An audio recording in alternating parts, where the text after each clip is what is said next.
Hello दोस्तों, मेरा नाम निकेश कुमार है और आज मैं आप लोगों से बात करूंगा कि अगर हमने 3-4 साल के दौरान एसआईपी किया हुआ, पिछले 3-4 सालों में एसआईपी किया हुआ है और उसके बाद हमें ये दिख रहा है कि हमें उसमें बहुत छोटा सा प्रॉफिट हो रहा है या कई बार तो नुकसान में भी दिख रहा होता है। तो उस केस में एसआईपी में हमें क्या करना चाहिए।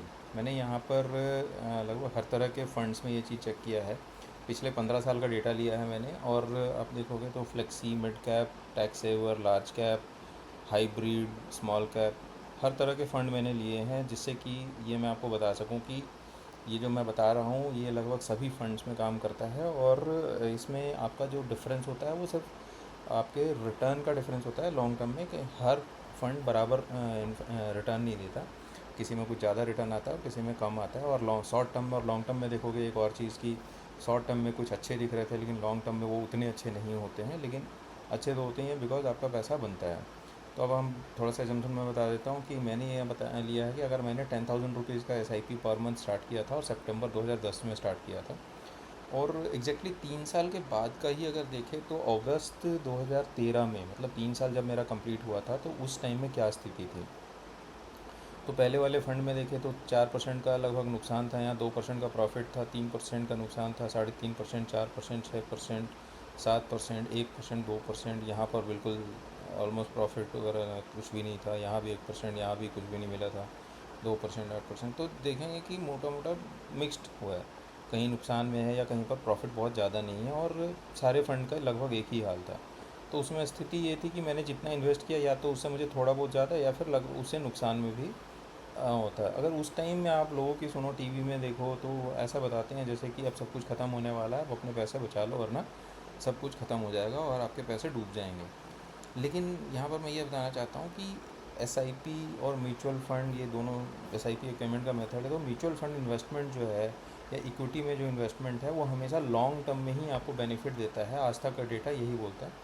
तो 15 साल के टेन्योर में मैंने अगर देखा है तो 3 साल में तो नुकसान में दिख रहा था, लेकिन अगर वही सेम फंड, क्योंकि उस फंड को भी मैंने चेंज नहीं किया, अगर उसी फंड में मैं इन्वेस्टमेंट जारी रखता, तो आज की डेट में स्थिति क्या थी कि इन्वेस्टमेंट का अमाउंट 3,60,000 से बढ़ के 18,30,000 हो गया। सभी में बराबर इन्वेस्टमेंट है, लेकिन सबके फ़ंड के वैल्यू जो हैं वो अलग अलग हैं। अब अगर हम एक चीज़ जो मैंने बोला था कि उस टाइम के अकॉर्डिंग 3 साल के अकॉर्डिंग अच्छा फ़ंड और अभी के अकॉर्डिंग वो उतना अच्छा फ़ंड नहीं, वो क्यों बोला था, वो इसलिए कि जैसे अभी यहाँ पर मैं एग्जांपल देता हूँ कि 15 साल में सबसे कम से कम जो रिटर्न बना है वो बना है 54 लाख रुपये। तो यही 54 लाख रुपये जो इन्वेस्टमेंट, जो रिटर्न है, जो टोटल मेरा वैल्यू है अपने मेरे इन्वेस्टमेंट का, जो कि मेरे टोटल इन्वेस्टमेंट का 3 गुना है लगभग, तो वो भी सबसे जो कि कम है। अगर 3 साल के टाइम पे देखते तो वो उतना ख़राब नहीं था, क्योंकि उसमें भी लगभग 6% का रिटर्न था। तो 3 साल के टाइम पे हम ये कह सकते थे कि एक्सिस ब्लू चिप फंड मुझे वो सबसे अच्छा फ़ंड लग रहा है और इसमें मैंने अच्छा इन्वेस्टमेंट किया हुआ है। लेकिन 15 साल के में आके आप कह सकते हो कि नहीं, उतना अच्छा फ़ंड नहीं था। क्यों? क्योंकि समय के साथ हमेशा बदलता रहता है, हर बार कोई भी एक फ़ंड विनर नहीं होता है। तो इससे क्या हुआ कि उसमें आप देखोगे कि उस टाइम में जो ख़राब फंड थे, यहाँ 4% का नुकसान था, लेकिन यहाँ पर ये 17% के आसपास का पूरा रिटर्न दे रहा है एनुअलाइज। तो ये 74 लाख रुपया हो गया। यहाँ पर दूसरा वाला जो है 1%, 2% का प्रॉफिट था उस समय, अभी ये 20% के आसपास का, 20% से ज़्यादा का ही रिटर्न अभी दे रहा है। तो उसमें 1 करोड़ का फ़ंड हो गया। एक और फंड है, जैसे उस टाइम पे सिर्फ 1.5% का रिटर्न था, आज की डेट में 21% से ज़्यादा का रिटर्न है, तो वो आज 1 करोड़ 15 लाख हो गया। लेकिन मोटा मोटा अगर एवरेज हम भी देखें तो एवरेज सभी में 50, 60, 70 इस तरह से तो बना ही है। मैं जहाँ बताना चाह रहा हूँ ये कि लॉन्ग टर्म में आपको हमेशा ही फ़ायदा होता है। इक्विटी इन्वेस्टमेंट में हमेशा आपको 5 साल और उससे ज़्यादा का ही समय देखना चाहिए।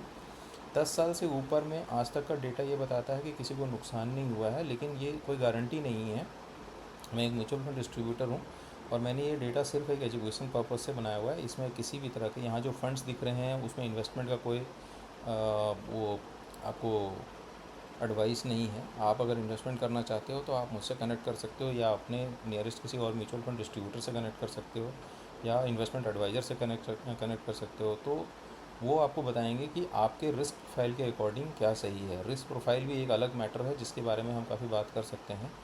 तो यहाँ पर आप देख सकते हो कि कोई भी एसआईपी का इन्वेस्टमेंट किसी भी फ़ंड में करो, चाहे वो फ़ंड लॉन्ग टर्म में बहुत अच्छा हो या कोई ख़ास अच्छा नहीं हो। जैसे मैंने यहाँ दिखाया कि सबसे ख़राब वाला भी 13% का रिटर्न प्रोड्यूस कर रहा है। तो 13% आपका कोई ख़राब रिटर्न नहीं होता है। आपको कोई भी दूसरे इंस्ट्रूमेंट में, एफडी, बॉन्ड, किसी भी जगह पर आपको 13% का रिटर्न नहीं मिलेगा 15 साल में भी। और 13% का मतलब ये होता है कि आपका पैसा हर लगभग 6 साल से कम में डबल हो जाता है। इसका मतलब यहाँ पर इसीलिए आपको ये 3 गुना क्यों दिख रहा है कि ये टाइम अलग अलग टाइम पे इन्वेस्ट हो रहा था, तो जो पैसा जब इन्वेस्ट हो रहा था इस तरह से वो ऑन एन एवरेज हर एक 6 साल में डबल हो रहा है, तभी ये 15 साल में 3 गुना हो गया है। और सबसे ज़्यादा जो रिटर्न है वो आपको यहाँ दिखाया था कि ये 6 गुना से ज़्यादा हो चुका है। लेकिन अब ये कहना गलत है कि ये सबसे अच्छा फ़ंड है और ये सबसे ख़राब फ़ंड है। ये दोनों के नेचर अलग अलग हैं। आप देखोगे ये लार्ज कैप फ़ंड है, ये स्मॉल कैप फ़ंड है, दोनों का रिस्क प्रोफाइल अलग है। तो किसी भी फ़ंड को सिर्फ इसलिए चूज़ कर लेना कि उसमें अभी तक का रिटर्न सबसे ज़्यादा आया हुआ है, इसमें आपको एक चीज़ ये भी देखना पड़ेगा कि परचेज़ करने के टाइम पे आपको सस्ता ख़रीदना चाहिए। अच्छी चीज़ सस्ते वैल्यूएशन पे ख़रीदनी चाहिए। अच्छी चीज़ भी अगर महंगी ख़रीदी जाए तो आपको रिटर्न ज़्यादा अच्छा नहीं मिलेगा, क्योंकि हर चीज़ हर समय अच्छी नहीं होती है। और ख़ासकर म्यूचुअल फ़ंड में तो मैं आपको ये बता सकता हूँ कि ये हर समय ये कोई भी फ़ंड अच्छा परफॉर्म नहीं करता। अगर आज ये फ़ंड 21% का रिटर्न दे रहा है तो ऐसा नहीं है कि इसने हर साल 21% का रिटर्न दिया होगा। किसी साल में इसमें नेगेटिव रिटर्न भी होगा और किसी साल में इसमें 30% का भी रिटर्न होगा। तो ये एवरेज रिटर्न है। उसी तरह से ये 13% का रिटर्न भी एक एवरेज रिटर्न है। 18%, हर रिटर्न यहाँ एवरेज रिटर्न है जो हर साल के एनुअलाइज जैसे बनाया गया है। तो इसीलिए इसको ऐसा ना समझें कि ये पूरी तरह से हर साल इतना रिटर्न आपको मिल ही जाएगा।